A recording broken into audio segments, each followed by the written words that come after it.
നമസ്കാരം. സിനിമാ ചർച്ചകളിൽ നിറയെ വീണ്ടും ജോർജ് കുട്ടിയാണ്. സൊസൈറ്റിയിലെ കുറ്റകൃത്യങ്ങളും ഒപ്പം സിനിമയടക്കമുള്ള സർഗാത്മക മേഖലകളിലെ ത്രില്ലർ സിനിമകളുമായി ബന്ധപ്പെട്ട ചർച്ചകളിലും ഒക്കെ നിരന്തരം കടന്നു വരുന്നതാണ് ദൃശ്യം. എന്നാൽ ദൃശ്യം എന്ന സിനിമയുടെ മൂന്നാം ഭാഗത്തിൻ്റെ ട്രെയിലർ, സിനിമ വരാൻ പോവുകയാണ്, അതിൻ്റെ ആരാധകർ ആകാംക്ഷയോടെ കാത്തിരുന്ന ട്രെയിലർ നമ്മുടെ മുമ്പിലേക്ക് വന്നിരിക്കുന്ന സാഹചര്യത്തിലാണ് അടുത്ത ചർച്ച ഉയർന്നു വന്നത്. എന്താണ് മൂന്നാം ഭാഗത്തിൽ കാത്തുവച്ചിരിക്കുന്നത് എന്നാണ് ജിത്തു ജോസഫിൻ്റെ ഈ സിനിമ അതിൻ്റെ മൂന്നാം ഭാഗത്തിലേക്ക് കടക്കുമ്പോൾ ആളുകളുടെ ആകാംക്ഷ. കഴിഞ്ഞ 2 സിനിമകളും ജിത്തു ജോസഫിനെ സംബന്ധിച്ച് പ്രതീക്ഷ കുറക്കുന്നതാണെങ്കിലും ദൃശ്യവുമായി ബന്ധപ്പെട്ട് അദ്ദേഹത്തിൻ്റെ വരവ് എപ്പോഴും ആകാംക്ഷ വർദ്ധിപ്പിക്കും. അതുതന്നെയാണ് ഇപ്പോഴും നടക്കുന്നത്. ജോർജ് കുട്ടി പിടിക്കപ്പെടുമോ ഇത്തവണയെങ്കിലും എന്നുള്ള ചോദ്യം ഒരു ഭാഗത്തുണ്ട്. സ്വാഭാവികമായി ആ സിനിമയുടെ വിജയത്തിൻ്റെ അടിസ്ഥാനത്തിന് കാരണമാകുന്നത് ജോർജ് കുട്ടി പിടിക്കപ്പെടുമോ എന്നുള്ള തോന്നലിലേക്ക് കൊണ്ടുപോവുക എന്നുള്ളതാണ്. ദൃശ്യം 3യെക്കുറിച്ച് നമ്മൾ വീണ്ടും ചർച്ച ചെയ്യുന്നതിന് ഒരു അടിസ്ഥാന കാരണമുണ്ട്. അത് സമൂഹത്തിലെ നിയമം നടപ്പാക്കുന്നതുമായി ബന്ധപ്പെട്ടും ഒപ്പം നമ്മുടെ സാമൂഹ്യ ധാർമ്മികതയുമായി ബന്ധപ്പെട്ടുമുള്ള കുറ്റകൃത്യത്തോടുള്ള സമീപനം എങ്ങനെയാണ് എന്നത് സംബന്ധിച്ചാണ്. ജോർജ് കുട്ടി ഒരു കുറ്റം ചെയ്തിട്ടുണ്ട്. അദ്ദേഹം പിടിക്കപ്പെടുമോ ഇല്ലയോ എന്നുള്ളത് നമ്മുടെ ആകാംക്ഷയാണ്. സ്വാഭാവികമായ നിയമ നടത്തിപ്പുമായി ബന്ധപ്പെട്ട് അദ്ദേഹം പിടിക്കപ്പെടാൻ സാധ്യതയുണ്ട്. പക്ഷേ നമ്മുടെ ധാർമ്മിക ബോധവും നീതിയുമായി ബന്ധപ്പെട്ട ചിന്തകളും പലപ്പോഴും അദ്ദേഹം നീതി അർഹിക്കുന്ന ആളാണ്, അത് പിടിക്കപ്പെടേണ്ട കുറ്റകൃത്യമല്ല എന്ന തോന്നലിലേക്ക് കൊണ്ടുപോകും. അങ്ങനെ ഭൂരിപക്ഷ ധാർമ്മികതയും ആയി ബന്ധപ്പെട്ട വിധിയെ ചേർത്ത് നിർത്തിക്കൊണ്ടാണ് ജിത്തു ജോസഫ് എപ്പോഴും മുന്നോട്ട് കൊണ്ടുവന്നത്. പക്ഷേ നമ്മൾ മറ്റൊരു വീഡിയോയിൽ പറഞ്ഞതുപോലെ അദ്ദേഹത്തിൻ്റെ ഉള്ളിലെ നീതിയുമായി ബന്ധപ്പെട്ട ചിന്ത ഇങ്ങനെ നടക്കുമ്പം തന്നെ നിയമം നടപ്പാക്കണം എന്നുള്ള ഒരു എഴുത്തുകാരൻ്റെ ഉള്ളിലെ ബോധം അദ്ദേഹത്തെ വീണ്ടും ഈ സിനിമയിലേക്ക് അടുപ്പിക്കുന്നു, അതിൻ്റെ തുടർച്ചകളിലേക്ക് കൊണ്ടുവരുന്നു എന്നുള്ളൊരു ആലോചന ഞാൻ കഴിഞ്ഞ വീഡിയോയിൽ നിങ്ങളോട് പങ്കുവച്ചിരുന്നു. അതായത് ഒരു സമൂഹത്തിൻ്റെ കൃത്യമായ ജനാധിപത്യ സംവിധാനത്തിൻ്റെ നിയമ നടത്തിപ്പുമായി ബന്ധപ്പെട്ട ആലോചനകളിൽ എപ്പോഴും ഇങ്ങനൊരു കുറ്റകൃത്യം സ്വാഭാവികമായി അതിൻ്റെ നിയമത്തിൻ്റെ അടിസ്ഥാനത്തിലുള്ള അന്വേഷണത്തിലും തുടർച്ചകളിലുമൊക്കെ പിടിക്കപ്പെടുകയും ശിക്ഷിക്കപ്പെടുകയും വേണം എന്നുള്ള തോന്നൽ, അല്ലെങ്കിൽ അങ്ങനെയാണല്ലോ നിയമം. പക്ഷേ അതിനോട് ചേർന്ന് നിൽക്കുന്ന ഒരു നിഗമനമല്ല, അല്ലെങ്കിൽ അങ്ങനെ ഒരു കാഴ്ചപ്പാടല്ല ദൃശ്യം 1ഉം 2ഉം നമ്മുടെ മുമ്പിലേക്ക് വെച്ചത്. ആ കഥാപാത്രത്തിൻ്റെ നിലപ്പ് തന്നെ അങ്ങനെ ഒരു പ്രശ്നം നമ്മുടെ മുമ്പിലേക്ക് വെക്കുന്നതിലൂടെയാണ്, പിടിക്കപ്പെടാതിരിക്കുന്നതിലൂടെയാണ്. കുറ്റം ചെയ്തിട്ടുണ്ട്, പക്ഷേ ആ കുറ്റം ശിക്ഷിക്കപ്പെടേണ്ടതാണോ അല്ലെങ്കിൽ നീതി അയാൾ അർഹിക്കുന്നുണ്ട് എന്നുള്ള തോന്നൽ എഴുത്തുകാരൻ്റെ മുമ്പിലുണ്ട്. പക്ഷേ അങ്ങനെ അയാൾ ന്യായീകരിച്ച് മുന്നോട്ട് പോകുമ്പോൾ തന്നെ നിയമവുമായി ബന്ധപ്പെട്ട പ്രതിബദ്ധത ഒരു എഴുത്തുകാരൻ്റെ ഉള്ളിൽ ഉണ്ട് താൻ.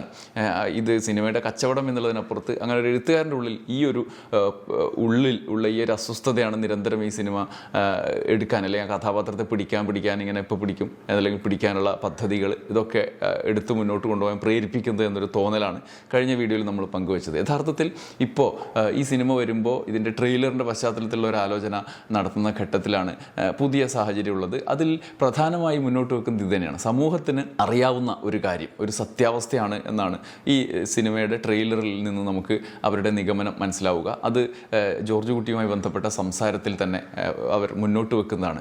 അതായത് ദൃശ്യം 3 വരുന്നത് സമൂഹത്തിന് അറിയാവുന്നൊരു കുറ്റകൃത്യം ചെയ്തയാൾ, അയാൾ പക്ഷേ നിയമത്തിൻ്റെ മുമ്പിൽ പിടിക്കപ്പെടുന്നില്ല എന്നുള്ള ഒരു സംഘർഷം മുന്നോട്ട് വെക്കുകയാണ് എന്നുള്ളതാണ് ഒന്നാമത്തെ കാര്യം. രണ്ടാമതായി പോലീസ് ഇപ്പോൾ ആദ്യ സിനിമയിൽ നിന്നും വ്യത്യസ്തമായി, ആദ്യ സിനിമയിൽ ജോർജ് കുട്ടിക്ക് ഒരു സ്നേഹമുള്ള പോലീസുകാരുണ്ട്. പക്ഷേ രണ്ടാം സിനിമയിൽ പോലീസ് കുറച്ചും കൂടി അടുത്ത് നിന്നുകൊണ്ട് ജോർജ് കുട്ടി കുറ്റം ചെയ്തു എന്നുള്ള ബോധം എല്ലാവർക്കുമുണ്ട്. പക്ഷേ അയാളെ പിടിക്കാൻ പറ്റുന്നില്ല.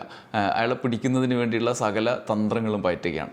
എന്നിട്ട് ഒടുവിൽ കയ്യെത്തും ദൂരത്ത് വെച്ച് നഷ്ടപ്പെടുന്ന അവസ്ഥ ഉണ്ട്.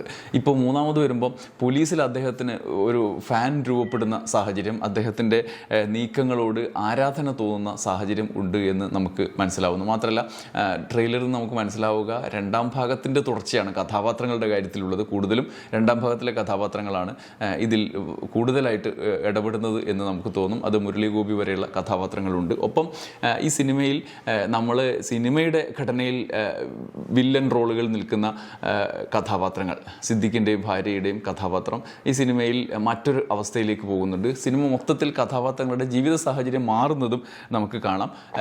ഈ ജോർജ് കുട്ടിയുടെ കഥാപാത്രം തന്നെ ഉയർന്ന സാമ്പത്തിക നിലയിലേക്കും തൊഴിൽ സംവിധാനത്തിലേക്കും മാറുന്ന ഒരു സാഹചര്യം സിനിമയിലെ ദൃശ്യങ്ങളിൽ നിന്ന് നമുക്ക് വ്യക്തമാണ്. അങ്ങനെ സമൂഹത്തിൻ്റെ മാറ്റം അതിൽ അടയാളപ്പെടുത്താൻ, അല്ലെങ്കിൽ അവരുടെ കഥാപാത്രങ്ങളുടെ വളർച്ച അടയാളപ്പെടുത്താൻ കഴിഞ്ഞിട്ടുണ്ട് എന്നാണ് ഈ ട്രെയിലറിൽ നമുക്ക് മനസ്സിലാവുക. മൂന്നാമത്തെ കാര്യം കുടുംബം ആണ്. ഒരുപക്ഷെ കുടുംബത്തിന് വേണ്ടിയാണ് ഈ രണ്ട് സിനിമകളിലും സ്ഥാപിച്ച് നിർത്തുന്നത്. കുടുംബത്തിന് വേണ്ടി എന്തും ചെയ്യും എന്ന് പറയുന്ന ഒരു നായകനാണ്. അവിടെ അദ്ദേഹത്തിന് നിയമവുമായി ബന്ധപ്പെട്ട നിയമ സംവിധാനവുമായി ബന്ധപ്പെട്ട നിർദ്ദേശങ്ങളൊന്നും പാലിക്കേണ്ടതില്ല എന്നുള്ള ധാർമ്മിക ബോധമാണ് അയാളെ നയിക്കുന്നത്. അതൊരു പക്ഷേ നമ്മുടെ പൊതുവായ ധാർമ്മിക ബോധമാണ്. ലക്ഷ്യം അതാണ് പ്രധാനം എന്നുള്ള സാധാരണ ഒരു വാണിജ്യ സിനിമകളുടെ ഒക്കെ അടിസ്ഥാനമായി നിൽക്കുന്ന ധാർമ്മിക ബോധമാണ്.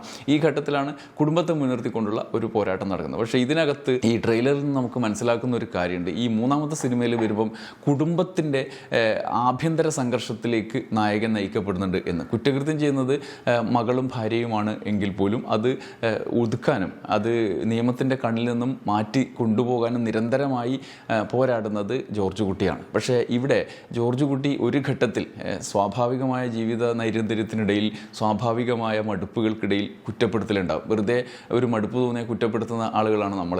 അങ്ങനെ എന്നാൽ നിങ്ങളിങ്ങനെ വേണ്ട, നിങ്ങൾ പോയിക്കോ എന്ന് പറയുന്ന ആളുകളാണ്. ഇത്ര മാത്രം അയാളുമായി ചേർന്ന് നിൽക്കുന്ന ആളുകളാണെങ്കിൽ പോലും. അങ്ങനെ ഒരു സാഹചര്യത്തിലും ഈ കുടുംബത്തിൻ്റെ കുറ്റപ്പെടുത്തലുകൾക്ക് വിധേയമാക്കപ്പെടുന്നുണ്ട് എന്നുള്ള സൂചന ഈ ട്രെയിലറിലുണ്ട്.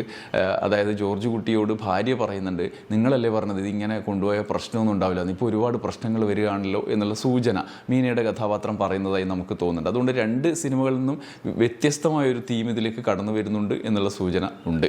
അത്തരത്തിലുള്ള സാഹചര്യത്തിലേക്ക് പോകുന്നുണ്ട്. സ്വാഭാവികമായി മോഹൻലാലിൻ്റെ സിനിമകളിൽ കുടുംബം വരുമ്പം നമുക്കറിയാം, എപ്പോഴും ബാലേട്ടനൊക്കെ അതിൻ്റെ ക്ലാസ് എക്സാമ്പിളാണ്. എന്ത് ത്യാഗം ചെയ്താലും അവസാനം കുറ്റപ്പെടുത്തലുകൾക്ക് വിധേയനായി അതിനെ മറികടക്കുന്ന ഒരാളായിട്ടാണ് വരിക. അത്തരത്തിലുള്ള എലമെൻറ്റിലേക്ക് ഇത് പോകുന്നുണ്ടോ എന്നുള്ള സംശയം ഈ ട്രെയിലർ കാണുമ്പോൾ നമുക്ക് മനസ്സിലാകും. അതോടൊപ്പം തന്നെയാണ് തെളിവ് ഒതുക്കി വയ്ക്കാനുള്ള ശ്രമം നിരന്തരമായി നടത്തുന്ന ഒരാൾ എന്നുള്ള നിലയിലുള്ള കഥാപാത്രത്തിൻ്റെ വരവ്. അതാണ് ഈ ട്രെയിലറിലും തുടരുന്നത്. അതൊരു പക്ഷേ 1, 2 ഒക്കെ തുടരുന്നതാണ്. നായകന് അനിവാര്യമായ മുന്നോട്ട് പോക്കിന് അനിവാര്യമായ ഒരു കാര്യം. ഉറപ്പായിട്ടും ഇത് പിടിക്കപ്പെടും എന്നുള്ള ആശങ്കയാണ് ഈ സിനിമയിലേക്ക് പിന്നിൽ നമ്മുടെ ആസ്വാദകരെ പിടിച്ചിരുത്തുന്നത്. ഈ സിനിമയുടെയും വിജയത്തിന് നായകൻ പിടിക്കപ്പെടാൻ പാടില്ല എന്നുള്ള യാഥാർത്ഥ്യമുണ്ട്. പിടിക്കപ്പെട്ട് കഴിഞ്ഞാൽ പുതിയൊരു കുരുക്കിൽ പെടണം. അത് കഥയുടെ ഗതിയെ മറ്റൊരു തലത്തിലേക്ക് മാറ്റണം. അതിനുള്ള റിസ്ക് ജിത്തു ജോസഫ് എടുക്കുമോ എന്നുള്ളത് മാത്രമാണ് ഒരു സംശയം. എടുത്തു കഴിഞ്ഞാൽ അത് മറ്റൊരു സിനിമയായി മാറും എന്നുള്ളത് ഉറപ്പാണ്. എന്തായാലും ഇങ്ങനെ ഒരു ഘട്ടത്തിലാണ് നിൽക്കുന്നത്. ആത്യന്തികമായി ട്രെയിലറിൻ്റെ ഒടുവിലും പ്രഖ്യാപിക്കുന്നത് എല്ലാം കഴിഞ്ഞിട്ടില്ല എന്ന് തന്നെയാണ്. അതായത് ഇതിൻ്റെ പിന്നിലേക്ക് ഒരു ജോർജ് കുട്ടിയെ വീണ്ടും വീണ്ടും ഓടിക്കുന്ന ഒരു സാഹചര്യം തുടരുന്നുണ്ട് എന്നുള്ളത് തന്നെയാണ്. ഏത് നിമിഷവും പിടിക്കപ്പെടാം, കുറ്റകൃത്യം അവിടെ നിൽക്കുകയാണ് എന്നുള്ള ആശങ്കയിലേക്ക് ജോർജ് കുട്ടിയെ തള്ളിവിടുന്ന ഒരു പ്രഖ്യാപനമാണ് ട്രെയിലർ നമ്മുടെ മുമ്പിലേക്ക് വെക്കുന്നത്. അറിയില്ല, സൂചനകളാണ്. നമ്മളെ സിനിമയിലേക്ക് കൊണ്ടുപോകുമ്പം അദ്ദേഹം എന്താണ് കാത്തുവെച്ചിരിക്കുന്നത് നമുക്ക് കാത്തിരുന്ന് തന്നെ കാണണം. എന്തായാലും ദൃശ്യം മലയാളിക്ക് വ്യത്യസ്തമായൊരു അനുഭവമാകുന്നുണ്ട് എന്നുള്ളത് യാഥാർത്ഥ്യമാണ്. കഴിഞ്ഞ 2 സിനിമകളും, ആദ്യത്തെ സിനിമ തിയേറ്ററിലും മറ്റൊന്ന് നമുക്ക് OTT-ലും ആണ് കാണാൻ കഴിഞ്ഞത് എങ്കിൽ പോലും സാധാരണ നമ്മുടെ ത്രില്ലർ സിനിമകളുടെ സ്വഭാവം വെച്ച് ഭൂരിഭാഗം സിനിമകളും ഒരു കുറ്റകൃത്യം, നായകൻ ആ കുറ്റകൃത്യം കണ്ടുപിടിക്കാനുള്ള ശ്രമം, ഇനി വില്ലനാണെങ്കിലും മറ്റൊരാൾ ചെയ്ത കുറ്റകൃത്യം തൻ്റെ തലയിൽ വെച്ച് അത് തെളിയിക്കാനുള്ള ശ്രമം, അങ്ങനെ കുറ്റകൃത്യത്തിലേക്ക് അടുക്കാനുള്ള പ്രേക്ഷകനെ അങ്ങോട്ട് കൊണ്ടുപോകുന്ന ഒരു രീതിയാണ് സ്വീകരിച്ചു വരുന്നത്. ദൃശ്യത്തിൽ അത്യപൂർവമായി മാത്രം കാണുന്ന ഒരു കാര്യമാണ്. അതായത് കുറ്റകൃത്യം നടന്നു, കുറ്റകൃത്യത്തിന് പോലീസ് പിടിക്കാൻ നടക്കുന്നു, പക്ഷേ ആ കുറ്റകൃത്യം അയാൾ അവർ ചെയ്തതുമാണ്. അതിനപ്പുറത്ത് ആ കുറ്റകൃത്യം ചെയ്തത് ധാർമ്മികമായി ശരിയാണ് എന്ന് വിശ്വസിക്കുന്ന ആളായി അതിലെ നായകൻ മാറുന്നു. സ്ട്രക്ചറലി നമുക്ക് വില്ലനായി പോലും അടയാളപ്പെടുത്താവുന്ന ഒരു നായകനാണ്. അതേസമയം കൊല്ലപ്പെട്ട ആളുമായി ബന്ധപ്പെട്ട അവരുടെ സ്നേഹഭാവമുള്ള കുടുംബം മറ്റൊരു ഭാഗത്ത്, 2 കുടുംബങ്ങളുടെ ഇടയിലാണ്. ഏത് കുടുംബമാണ് ശരി എന്നുള്ള സംഘർഷത്തിലേക്കാണ് നമ്മൾ നയിക്കുന്നത്.